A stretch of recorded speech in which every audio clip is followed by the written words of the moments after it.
ஒரு தடவை நாரதர் ஒரு தெரு வழியாக போய்கிட்டு இருந்தார். வழியில் ஒருத்தர் வேத சாஸ்திரம்லாம் படிச்சுக்கிட்டு உட்காந்துருந்தார். அவர் நாரதரை பார்த்து எங்கே போயிட்டு இருக்கிறீங்கன்னு கேட்டார்.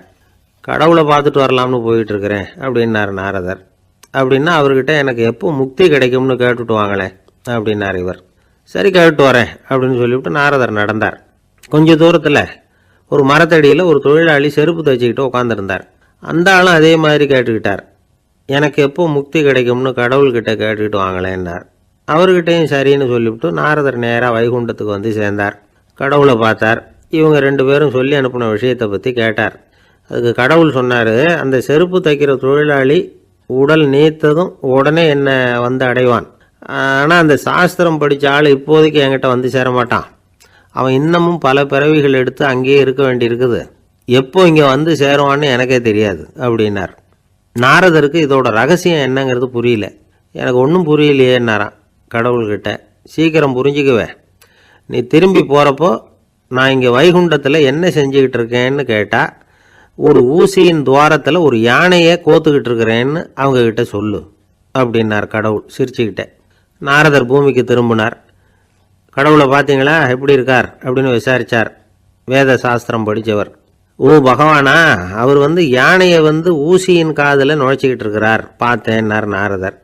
ஊசி காதில் யானையா? அது எப்படி முடியும்? நீங்கள் சொல்கிறத நான் நம்ப மாட்டேன்னு விட்டார் அவர். சரி, இந்த ஆளுக்கு இறைவன் பேரில் நம்பிக்கை இல்லை அப்படிங்கிறத நாரதர் புரிஞ்சுக்கிட்டார். அடுத்தபடியாக அந்த தொழிலாளி இருந்த இடத்துக்கு போனார். இறைவனை பார்த்தீங்களான்னு கேட்டார் அவர். பார்த்தேன், ஒரு ஊசி துவாரத்தில் யானையை கோத்துக்கிட்டு இருந்தார் அப்படின்னு சொல்லிவிட்டு நாரதர் அந்த ஆள் முகத்தை கவனித்தார். அந்த தொழிலாளி இதை கேட்டுட்டு கொஞ்சம் கூட ஆச்சரியப்படலை. அவரால் முடியாத காரியம் கூட உண்டானார். என்ன இப்படி சொல்கிற? ஊசியின் துவாரத்தில் யானையை கோக்க முடியும்னு நீ நம்புறியா அப்படின்னு கேட்டார் நாரதர்.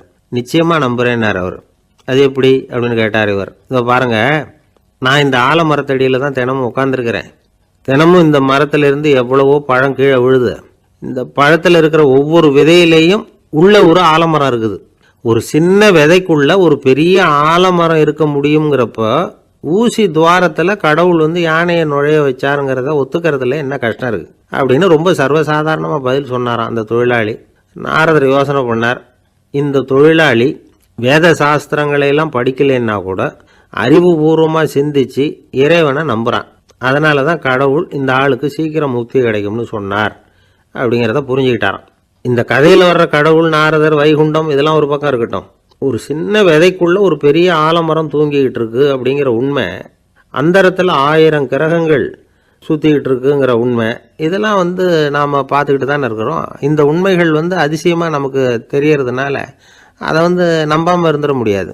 இயற்கையை பரிபூர்ணமாக நம்புங்கள், அந்த நம்பிக்கையே நம்ம வாழ்க்கைக்கு ஆதாரம் அப்படிங்கிறத விளக்கறதுக்காக தான் இந்த கதை.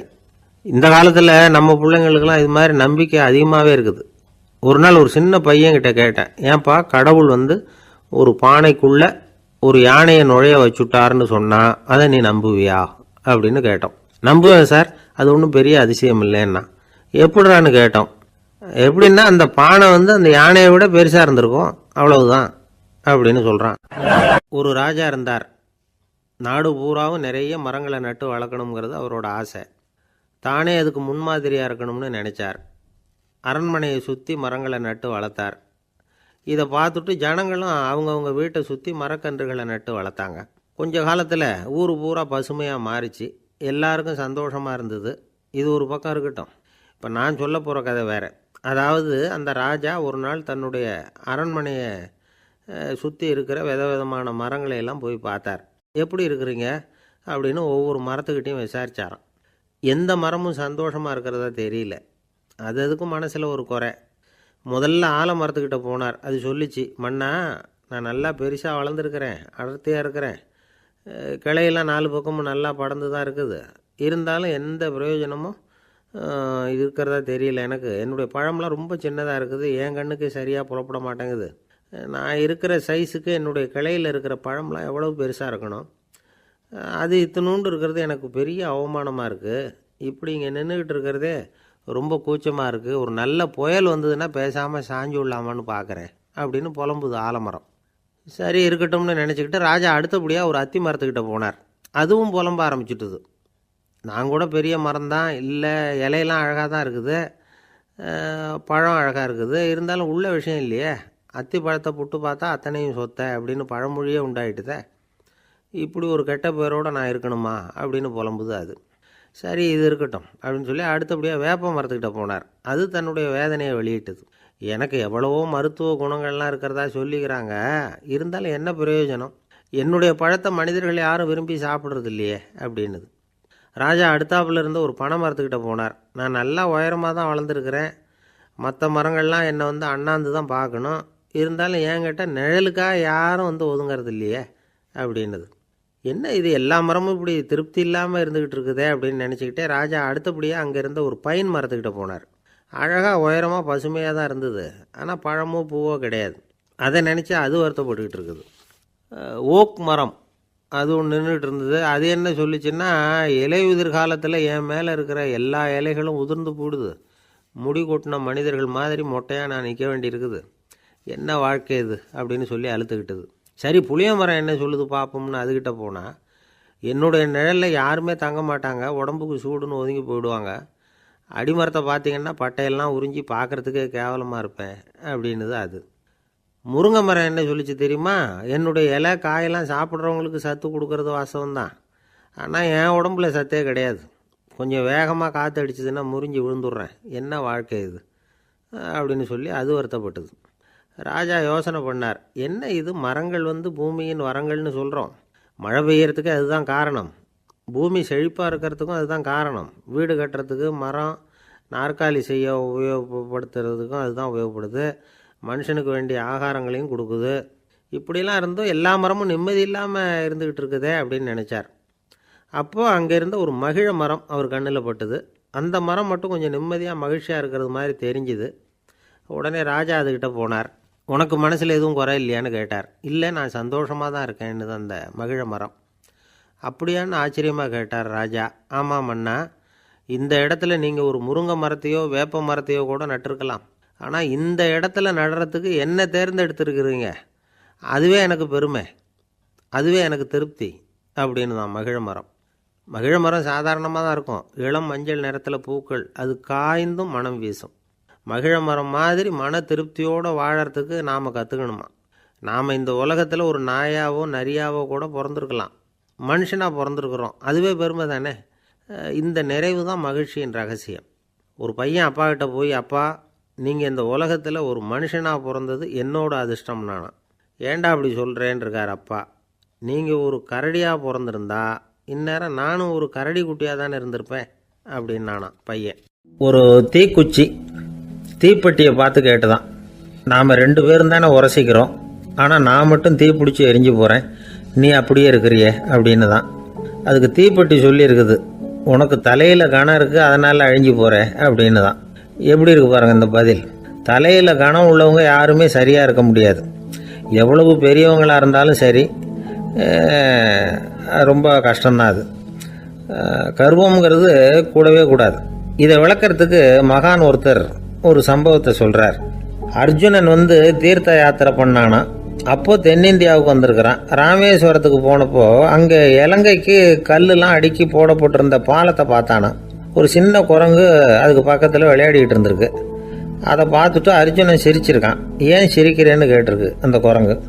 ராமன் மிகச்சிறந்த வில் வீரன், அப்படி இருக்கிறப்போ அவன் இலங்கைக்கு அம்புகளாலேயே ஒரு பாலம் கட்டியிருக்கலாம், அதை விட்டுட்டு போயும் உன்ன மாதிரி குரங்குகளை துணையாக வச்சுக்கிட்டு இப்படி ஒரு கருங்கல் பாலத்தை கட்டியிருக்கிறானே அப்படின்னு நானா.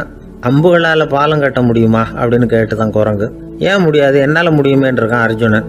அம்பால் பாலம் கட்டலாம், இருந்தாலும் என்ன மாதிரி குரங்குகள் ஏறி நடந்தா அது தாங்குமா, அதனால தான் ராமர் கருங்கல் பாலமே கட்டினார் அப்படின்றது குரங்கு சொல்லிச்சான். அப்படியே சொல்கிற, நான் வேணும்னா இப்போ அம்புகளாலேயே ஒரு பாலத்தை கட்டுறேன், நீ அது மேலே ஏறி நடந்து பார், பாலம் விழுந்துட்டுதுன்னா நான் தீ மூட்டி அதில் குதித்து உயிர் தியாகம் பண்ணி விட்றேன் அப்படின்னு நான் ரொம்ப கோபமாக. உடனே அந்த சின்ன குரங்கு பெரிய உருவம் எடுத்துட்டு தான் கையில் கதையோடு அர்ஜுனன் முன்னாடி நிற்கிறான் அனுமன்.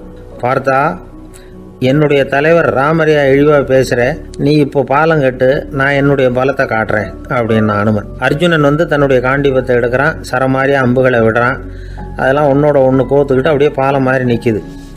அர்ஜுனன் தலை நிமிர்ந்து நின்னான். அனுமன் உயர கிளம்பி அங்கேருந்து பாலத்தில் வந்து பொத்துன்னு இறங்கினான். பாலம் அப்படியே நொறுங்கி போச்சு தூள் தூளாக. என்ன அர்ஜுனா, இப்போ என்ன செய்ய போகிற அப்படின்னா ஏளனமா. அர்ஜுனன் தலையை தொங்க போட்டுக்கிட்டான்.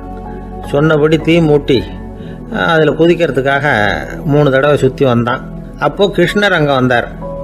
என்ன அர்ஜுனா, என்ன நடக்குது, என்ன இது அப்படின்னு ஒன்றும் தெரியாத மாதிரி கேட்டார். அர்ஜுனன் வாயை திறக்கிறதுக்கு முன்னாடி அனுமன் வாயை திறந்தான், நடந்ததை சொன்னான். அர்ஜுனன் சவால் விட்டபடி உயிர் திறந்தே ஆகணும்னு அனுமன். கிருஷ்ணர் யோசனை பண்ணார். நல்லது, இந்த சவால் விட்டதுக்கும் நடந்ததுக்கும் யார் சாட்சி? பெரியவர் ஒருத்தரை சாட்சியாக வச்சுக்கிட்டல்லவா நீங்கள் இந்த போட்டியை நடத்தியிருக்கணும் அப்படின்னார். அதனால் என்ன, இப்போ மறுபடியும் அந்த போட்டியை நடத்திவிட்டா போச்சு, என்னால் அந்த அம்பு பாலத்தை நொறுக்க முடியாதா அப்படின்னு அனுமன். சரி, இப்போ மறுபடியும் அது நடக்கட்டும்னார் கிருஷ்ணர். அர்ஜுனன் அம்பு பாலம் அமைச்சான். அனுமன் ஏறி குதிச்சான். பாலம் அசைஞ்சு கொடுக்கவே இல்லை, அவ்வளோ உறுதியாக இருக்குது. இப்போ அனுமன் தலையை குனிஞ்சிக்கிட்டான். அர்ஜுனன் நன்றியோடு நிமிர்ந்து பார்த்தான். கிருஷ்ணருடைய தோள்கள்லேயும் முதுகள்லேயும் ரத்தம். என்ன சுவாமி, என்ன நடந்ததுன்னு நான் பதறி போய், உன் அம்பு பாலத்தை நான் தான் முட்டு கொடுத்து தாங்கிக்கிட்டு இருந்தேன். அனுமன் குதிச்சப்போ என் மேலே ஏற்பட்ட காயங்கள் இவை. பின்ன உன்னுடைய அம்பு பாலத்தினாலேயா பாலம் நின்றுதுன்னு நினைக்கிற அப்படின்னாராம். முதல்ல வந்து அர்ஜுனன், அப்புறம் அனுமன் 2 பேருக்குமே கர்வ பங்கம் ஆயிட்டு தான். அதாவது அவங்கக்கிட்ட இருந்த கர்வம் போயிட்டுது. யாராக இருந்தாலும் கர்வம் கூடாதுங்கிறத இதிலேருந்து நாம் புரிஞ்சுக்கணும். இந்த காலத்தில் நாமெல்லாம் எந்த விஷயத்துக்கெல்லாம் கர்வப்பட்டுக்கிட்டு இருக்கோம் தெரியுமா? 2 பெண்கள் தங்களுடைய கணவன்மார்களை பற்றி ரொம்ப பெருமையாக பேசிக்கிட்டாங்களாம். அதில் ஒரு அம்மா சொல்லியிருக்கு, என் வீட்டுக்காரர்கிட்ட எந்த சப்ஜெக்ட் கொடுத்தாலும் சரி அந்த விஷயத்தை பற்றி அழகாக 1 மணி நேரம் பேசுவார் அப்படின்னாங்களாம். உடனே இன்னொரு அம்மா, அது என்ன பிரமாதம், என் வீட்டுக்காரருக்கு சப்ஜெக்டே தேவையில்லை, விஷயமே இல்லாமல் நாள் பூரா பேசிக்கிட்டு இருப்பார் அப்படின்னாங்களாம். விவசாயிகள் வந்து அவங்க விவசாயம் முன்னேறி இருக்கிற அளவுக்கு விவசாயிகளுடைய வாழ்க்கை தரம் முன்னேறலை. அந்த அளவுக்கு அவர்கள் வந்து நாட்டுக்காக உழைச்சிக்கிட்டு இருக்கிறாங்க. அந்த காலத்திலே அதை பற்றி ஒரு கதை சொல்கிறது உண்டு. ஒரு வயசான ஆள் நிலத்தில் ஏறு ஊதுகிட்டு இருந்தாராம். கிழிஞ்சு போன ஒரு சின்ன துண்டை தான் இடுப்பில் கட்டியிருந்தாராம். தலையில் ஒரு கந்தலை சுற்றி இருந்தார். உடம்பு பூரா சேரு, ரொம்ப ஏழை. ஏறு ஓட்டிகிட்டு இருக்கிறவர் வேறு எப்படி இருப்பார்? இருந்தாலும் அந்த ஆள் ரொம்ப ஜாலியாக பாட்டு பாடிக்கிட்டே ஏறு ஊதுகிட்டு இருந்தாராம். உடம்புல தான் அவர் ஏழையை தவிர மனசில் ஒரு ஏழையாக தெரியல. அந்த சமயத்தில் அந்த நாட்டு ராஜா அந்த பக்கமாக குதிரை மேலே வந்தாராம். வேட்டைக்கு போயிட்டு பரிவாரங்களோடு திரும்பி வந்துகிட்டு இருக்கிறார். ரொம்ப செல்வ செழிப்புல இருக்கிற ராஜா அவர் இந்த வயசான விவசாயியை பார்த்துருக்கார். இந்த ஆள் ரொம்பவும் ஏழைங்கிறது அவர் பார்த்தாவே பளிச்சுன்னு தெரியுது. கட்டிக்கிறதுக்கு நல்ல துணி இல்லை, உடம்போ இழைச்சி போயிருக்குது, வயிறு முதுகுல போய் ஒட்டிகிட்டு இருக்கு, கண்ணு குழு விழுந்து போயிருக்குது. ஆனாலும் முகத்தை பார்த்தா சந்தோஷமா இருக்கிற மாதிரி இருக்கு. இவ்வளவு உற்சாகமா பாடிக்கிட்டு இருக்கிறாரே அப்படின்னு ஆச்சரியமா நினைச்சு பார்த்தார் அந்த ராஜா. சரி, அவர்கிட்ட கொஞ்சம் பேச்சு கொடுத்து பார்க்கலாம் அப்படின்னு முடிவு பண்ணார். ஐயா பெரியவரே, இப்படி கொஞ்சம் வர முடியுமான்னாராம். பொழுது போகிறதுக்குள்ளே நான் இந்த வயல் பூரா உழவு ஓட்டி ஆகணும், அதனால் பேசுறதுக்கு நேரம் இல்லை அப்படின்னாராம் அந்த பெரியவர். என்ன அவ்வளவு அவசரமா, மீதி இருந்தால் நாளைக்கு உழுதப்படாதா? அது சரி, உனக்கு எத்தனை ஏக்கர் நிலம் இருக்குது அப்படின்னு விசாரிச்சிருக்கார் ராஜா. எனக்குன்னு சொந்தமாக உள்ளங்கை அளவு கூட நிலம் கிடையாது. இது எங்கள் முதலாளியோட நிலம். இதை பூராவும் உழுது முடிச்சாதான் அவர் கூலி கொடுப்பார். நான் கூலிக்கு ஊதுகிட்டு இருக்கிறேன். உங்ககிட்ட பேசிக்கிட்டு இருந்தா அவருக்கு துரோகம் பண்ணது மாதிரி ஆயிடும் அப்படின்னாராம். ராஜா குதிரை விட்டு கீழே இறங்கினார். வரப்புல நடந்து அந்த பெரியவர்கிட்டயே போனாராம். சரி, ஒரு நாள் பூரா உழுதான் உனக்கு எவ்வளவு கூலின்னு கேட்டிருக்கார். 8 அணா கூலி கிடைக்கும்னாராம் அவர். இது ரொம்ப காலத்துக்கு முன்னாடி நடந்த ஒரு சம்பவங்கிறதுனால அப்போ 8 அணா கூலிங்கிறது ரொம்ப பெருசு. இருந்தாலும் அதுவும் அந்த ராஜாவுக்கு பெரிய கூலியா தெரியல. இவ்வளவுதானா, இதை வச்சுக்கிட்டு நீ எப்படி காலம் தள்ளுற அப்படின்னாராம். ஒன்றும் கவலை இல்லை அப்படின்னாராம் அவர். ராஜாவுக்கு ரொம்ப ஆச்சரியமா போச்சு. 8 அணா கூலி வாங்குற இந்த ஆளு கவலை இல்லாமல் இருக்கிறார், ஏராளமான வசதியோடு இருக்கிறன்னா கவலை இல்லாமல் வாழ முடியலையே அப்படின்னு நினைச்சு பார்த்துருக்கார். அது சரி, 8 அணாவில் எப்படி குடும்பம் நடத்துற அப்படின்னு கேட்டாராம். எனக்கு கிடைக்கிற 8 அணாவில் 2 அணா குடும்பத்துக்கு செலவழிக்கிறேன், 2 அணா பழைய கடனுக்கு கொடுக்குறேன், 2 அணா தர்மம் செய்கிறேன், 2 அணா வட்டிக்கு கொடுக்குறேன், ஒரு குறையும் இல்லைன்னாராம். ராஜாவுக்கு ஒன்றும் புரியல. எனக்கு ஒன்றும் புரியலேன்னு இருக்கார். ஐயா, எனக்கும் என் மனைவிக்கும் 2 அணா செலவாகுது. வயசான அம்மா அப்பா இருக்கிறாங்க, சின்ன வயசுல என்னை காப்பாத்தினவங்க அவங்க. அந்த கடனுக்கு 2 அணா செலவாகுது, அது பழைய கடன். என் தங்கச்சி ஒருத்தி ஆதரவு இல்லாத நிலைமையில தன்னுடைய மகனோட என் வீட்டில் வந்து இருக்கிறா. அவளுக்கும் அவள் மகனுக்கும் 2 அணா செலவு பண்றேன், அது தர்மம். எனக்கு 2 பிள்ளைங்க இருக்கிறாங்க, அவங்களுக்கு 2 அணா செலவு பண்றேன், அது வட்டிக்கு கொடுக்கறது மாதிரி. பிற்காலத்துல அவங்க எங்களை காப்பாற்றுவாங்க. அந்த வகையில நான் திருப்தியோட வாழ்ந்துகிட்டு இருக்கிறேன் அப்படின்னாராம். ராஜாவுக்கு அர்த்தம் புரிய ஆரம்பிச்சுதான். அந்த பெரிய நிலத்தை விலை கொடுத்து வாங்கி அந்த பெரியவருக்கே தானமா கொடுத்துட்டாராம். இப்போ ஊழவருக்கே நிலம் சொந்தமாயிட்டுது. அன்னையிலிருந்து அரசனுக்கும் ஆறுதல் கிடைச்சுதான். இப்படி ஒரு கதை சொல்லுவாங்க. 8 அணா வருமானத்தை வச்சுக்கிட்டு எப்படி காலத்தை தள்ளுறதுன்னு சொல்றதுக்காக இந்த கதையை சொல்றதாக யாரும் தப்பா நினைச்சுக்க கூடாது. கிடைக்கிறத எப்படி பங்கு போடுறார், எப்படி திருப்தியா வாழறார் அப்படிங்கிறது தான் முக்கியம். அது மாதிரி இன்றைக்கு இந்த பொங்கல் திருநாள்ல உழவர்கள் மனசு மகிழ்ச்சியா இருந்ததுன்னா அது எல்லாரும் மகிழ்ச்சியா இருக்கிறது மாதிரி அர்த்தம். அதனால அவர்கள்ட்ட இருந்து நாம பாடம் கத்துக்கணும். சில உழவர்கள் தங்கள் நிலத்துல விளையறத தாங்கள் சாப்பிட மாட்டாங்க, அடுத்தவங்கள்ட்ட வித்துட்டு சந்தையில போய் வேற அரிசி வாங்கிட்டு வந்து தான் இவங்க சாப்பிடுவாங்க.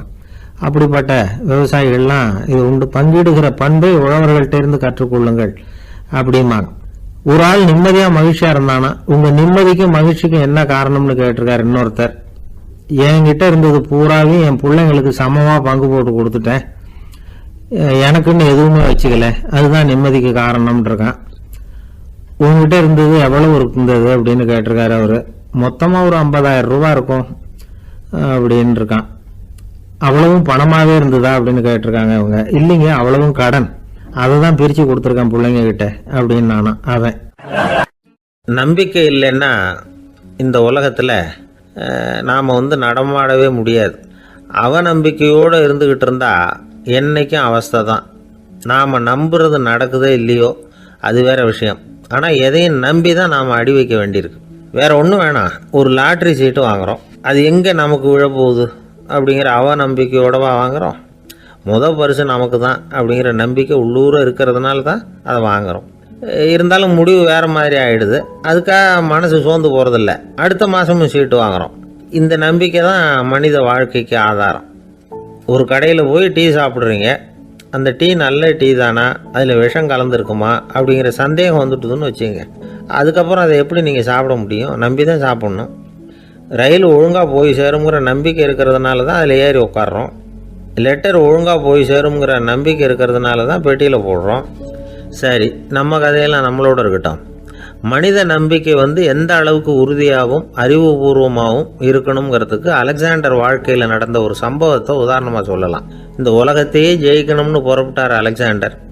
ஒரு கட்டத்தில் அவர் சிட்னஸ் நதி கரைக்கு சேர்ந்தார். அந்த சமயத்தில் அவருக்கு கடுமையான நோய் வந்துட்டுது.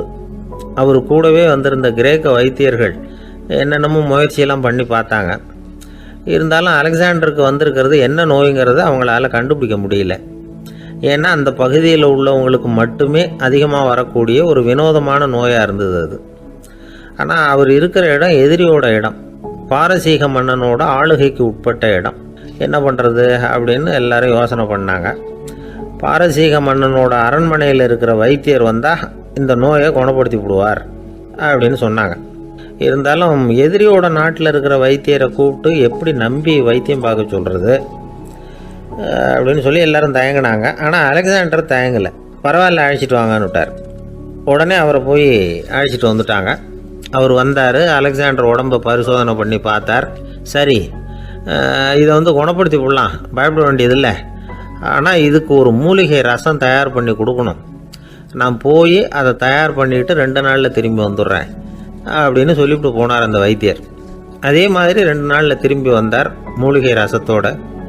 இதுக்கு இடையில் அலெக்சாண்டரோட தளபதிகளில் ஒருத்தர் ரகசியமாக ஒரு எச்சரிக்கை கடிதம் கொடுத்து அனுப்பியிருக்கிறான். அதை வாங்கி என்ன விஷயம்னு பார்த்தார். இப்போ உங்ககிட்ட வந்திருக்கிற எதிரி நாட்டு வைத்தியரை நம்பாதீங்க, அவன் கொண்டுகிட்டு வந்திருக்கிற மூலிகை ரசத்தில் விஷம் கலந்துருக்குது அப்படின்னு அதில் எழுதியிருக்கு.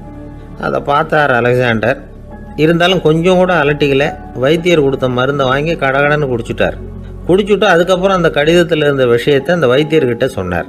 வைத்தியர் தகைச்சு போயிட்டார். தன் மேலே அலெக்சாண்டர் வச்சிருக்கிற நம்பிக்கையை பார்த்து அவருக்கு ரொம்ப வியப்பு.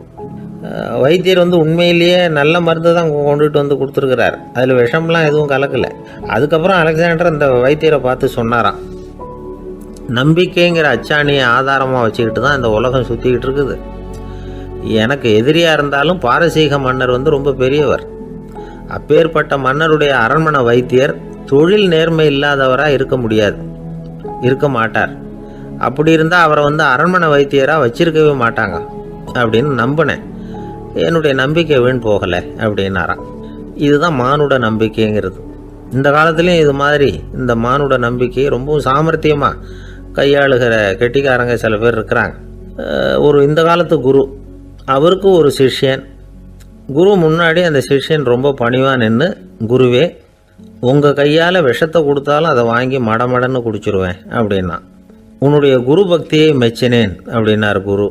அதுக்கு அந்த சிஷ்யன், அப்படி இல்லை குருவே, உங்ககிட்ட சிஷ்யனாக இருக்கிறத விட உங்கள் கையால் விஷத்தை வாங்கி குடிச்சு விடுறது ரொம்ப நல்லது, அதனால தான் அப்படி சொன்னேன் அப்படின்னா. ஒரு காடு, நல்ல மரம்லாம் செழிச்சு இருந்தது. அப்படிப்பட்ட காட்டில் ஒரு சாது இருந்தார். அவர் எப்படின்னா எப்பவும் ஒரு மரத்தடியில் உட்காந்துருப்பார். ஏன்னா அவருடைய இருப்பிடமே அதுதான். அவர் என்ன பண்ணுவார், 3 கல் வச்சுருந்தார். செங்கல் மாதிரி இருக்கும், ஆனால் அதை விட கொஞ்சம் பெருசாக இருக்கும். எதுக்கு அந்த 3 கல்லுன்னா அதுதான் அவருடைய படுக்கை. அதாவது தூங்குறப்ப ஒரு கல்லை தலைக்கு கீழே வச்சுக்குவார், இன்னொரு கல்லை இடுப்புக்கு கீழே வச்சுக்குவார், இன்னொரு கல்லை காலுக்கு கீழே வச்சுக்குவார். உடம்பை அப்படியே ஒரு தகட்டால் மூடிக்குவார், அப்படியே தூங்கி போடுவார். மழை பெய்யுதுன்னு வச்சுங்க, அவர் உடம்பு 3 கல் மேலே இருக்குதா, அதனால் தண்ணி அடியில் ஓடி போடும், உடம்பு நனையாது. மேலே தகடு இருக்கிறதுனால மழையும் உடம்புல படாது. அவர் தூக்கமும் கிடாது, நிம்மதியாக தூங்குவார்.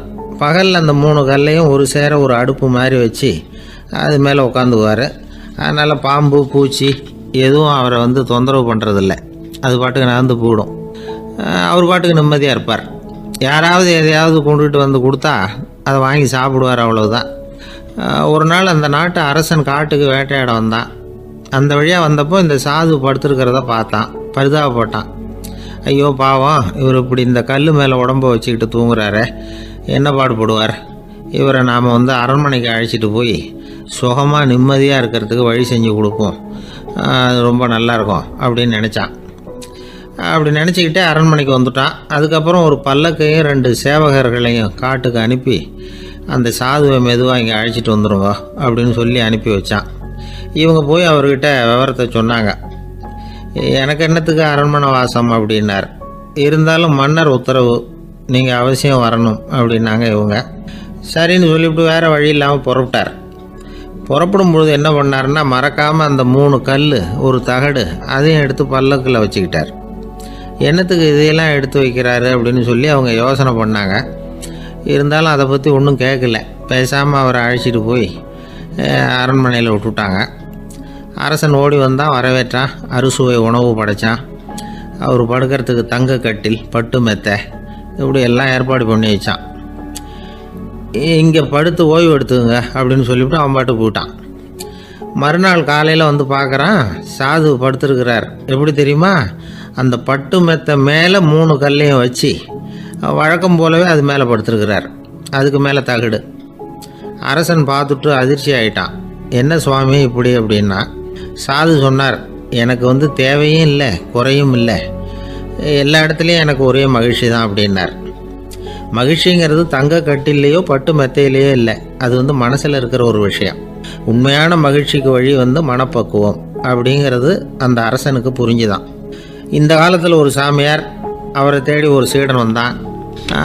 என்னாச்சு தெரியுமா, சுவாமி எனக்கு நிம்மதி வேணும், அதுக்கு என்ன வழின்னு கேட்டான்.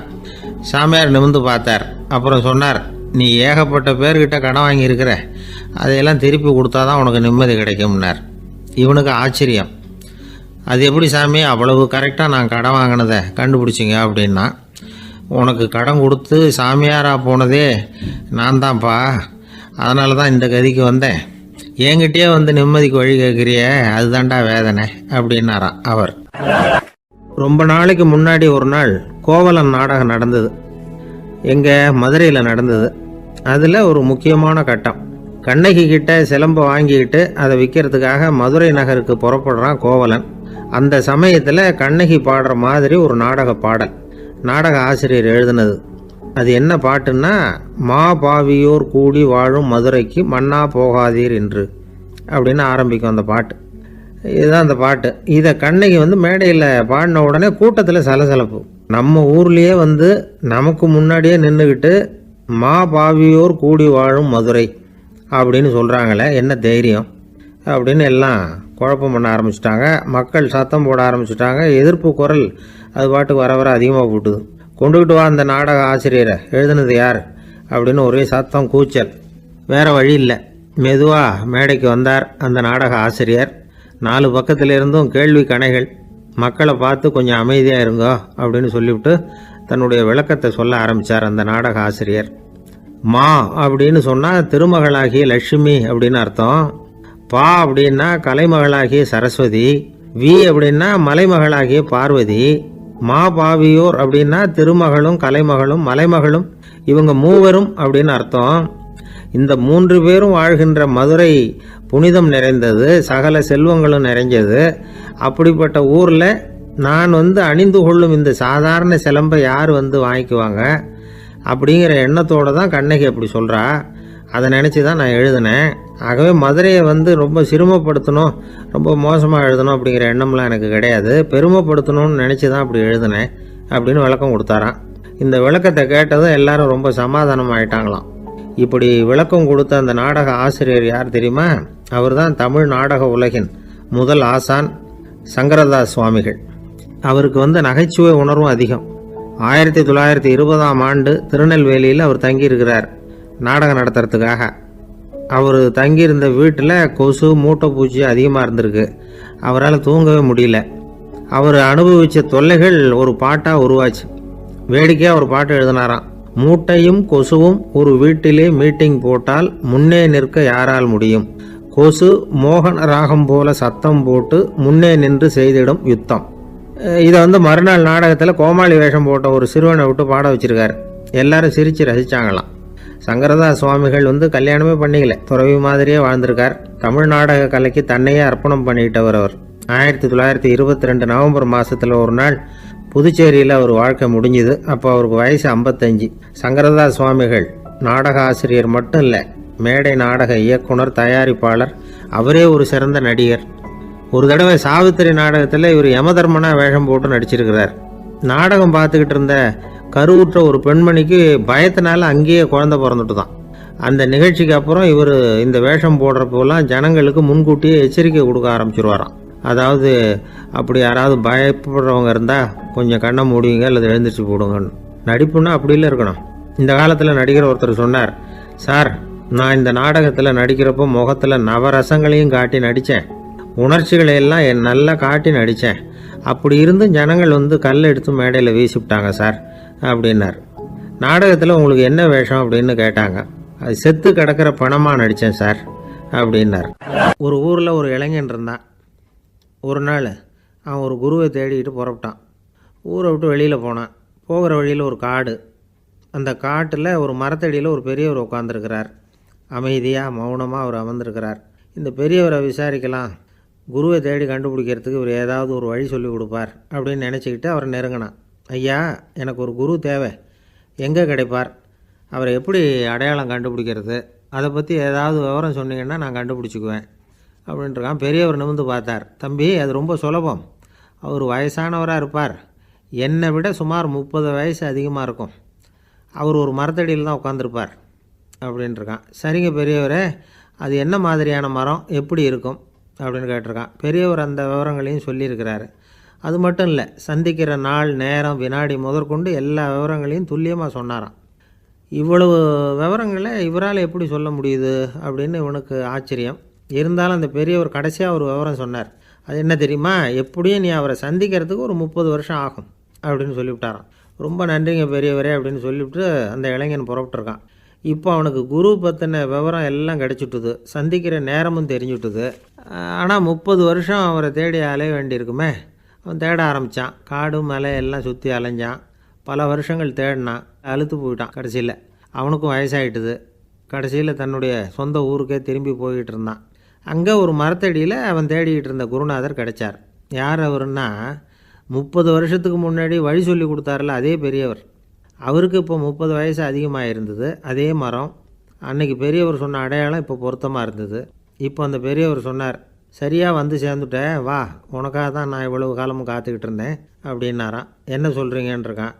30 வருஷத்துக்கு முன்னாடி என்கிட்ட வந்தியே, அப்போவே என் காலம் வந்து முடிஞ்சு போயிருந்தது. அப்போவே என்ன உனக்கு அடையாளம் தெரியல, அதனால் இவ்வளவு காலம் உனக்காக காத்துட்ருக்கும்படி ஆயிட்டுது அப்படின்னாராம். ஐயா, அப்போவே நீங்கள் சொல்லியிருக்கலாமே, இதுதான் 30 வருஷம் கழித்து நீ சந்திக்க போகிற இடம், நான் தான் உன்னுடைய குரு அப்படின்னு சொல்லியிருக்கலாமே அப்படின்ட்டுருக்கான். அந்த பெரியவர் சிரிச்சுக்கிட்டே இதுக்கு பதில் சொன்னாராம், நான் எவ்வளவோ விவரமாக தான் சொன்னேன், நீ சரியாக புரிஞ்சிக்கல. காரணம், அப்போது நீ போதுமான அளவுக்கு பக்குவம் பெற்றிருக்கவில்லை, அதனால் புரியும் சக்தி இல்லாமல் போயிட்டுதப்போ 30 ஆண்டு காலம் நீ அலைஞ்சி தெரிஞ்சிருக்கிற, அது காரணமாக இப்போ உனக்கு அந்த பக்குவம் வந்துட்டுது, அதனால தான் அடையாளம் காண முடிஞ்சுது, நானே உன்னுடைய குரு அப்படின்னாராம். இதிலேருந்து என்ன தெரியுதுன்னா, ஆன்மீகத்தில் மாணவனாக சேர்றதுக்கு கூட ஒரு பக்குவத்தன்மை தேவைப்படுது. ஒரு பெரிய ஞானி, அவர்கிட்ட சீடனாக இருக்க ஒருத்தன் வந்தான், எதிரில் நின்னான். ஞானி அவனை வெகு நேரம் உற்று பார்த்தார். அப்புறம் சொன்னார், சீடனாக இருக்கிறது ரொம்ப சிரமம்னார். நான் தயாராக இருக்கிறேன்னா. அது இன்னமும் சிரமமாச்சே, இங்கே வந்து குருவாக இருக்கிறது மட்டுமே சுலபம் அப்படின்னாராம். அப்படின்னா நான் குருவாகவே ஆயிடுறேன் அப்படின்னானா. இது போலவே இந்த காலத்தில் கதை ஒன்று உண்டு. ஒரு பள்ளிக்கூடத்தில் வகுப்பு ஆசிரியர் மாணவனை திட்டிக்கிட்டு இருந்தார். டேய், நீ 100க்கு 10 மார்க்கு தான் வாங்கிக்கிட்டு இருக்க, இவ்வளவு மோசமாக நீ படித்தா கடைசியில் மாடு மேய்க்கிறது கூட லாய்க்கு இல்லாதவனா ஆகிடுவேன்.